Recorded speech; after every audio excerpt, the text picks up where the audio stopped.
गांव के एक कोने में पीपल के पेड़ के नीचे एक टूटी फूटी झोपड़ी में रहती थी एक 25 साल की सुंदर विधवा स्त्री। उसका नाम था गौरी।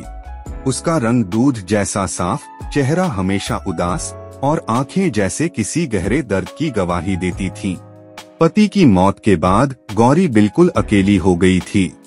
न कोई साथ था, न कोई सहारा। रातें और भी डरावनी होती थीं, जब सन्नाटे में उसका दुख और भी तेज चिल्लाता था। एक रात जब वो अकेली बैठी थी, एक बड़ा सा काला बंदर उसकी झोपड़ी के बाहर आया। पहले तो वो डर गई, पर वो बंदर एकदम शांति से बैठा रहा। उसकी आंखों में भी वही अकेलापन था जो गौरी की आंखों में था।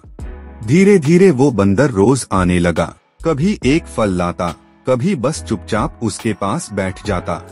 वो कुछ बोल नहीं सकता था, लेकिन उसकी आंखें बहुत कुछ कह जाती थीं।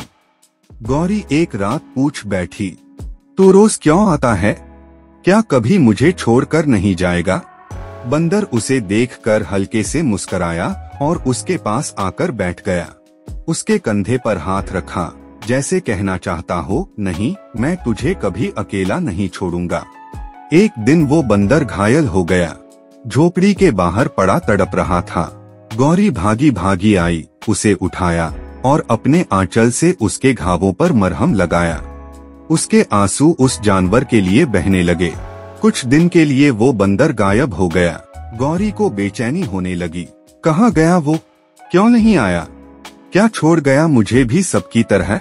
लेकिन फिर एक शाम वो लौट आया। वही मासूम सी आंखें, वही भरोसा। गौरी के लिए वो बंदर अब सिर्फ एक जानवर नहीं, एक जीवन साथी बन चुका था। वक्त बीतता गया और फिर एक दिन गांव में खबर फैल गई, गौरी गर्भवती है। सारे लोग चिल्ला उठे, किसका बच्चा है ये? बेइज्जती है ये, इसे गांव से बाहर निकालो। गौरी चुप रही, लेकिन उस दिन वो बंदर पूरे गांव के सामने आया। सामने खड़ा होकर गुर्राया और फिर गौरी की तरफ इशारा करके बोला, ये बच्चा मेरा है। पूरा गांव सन्न रह गया।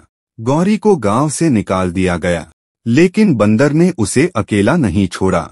दोनों जंगल के किनारे एक छोटी सी झोपड़ी में रहने लगे। वहीं गौरी ने एक प्यारे से बच्चे को जन्म दिया। बंदर ने उसे गोद में उठाया, प्यार से उसके सिर पर हाथ फेरा और उसकी देखभाल ऐसे की जैसे वो उसका अपना खून हो। गौरी और बंदर का वो छोटा सा संसार अब पूरी तरह पूरा हो चुका था।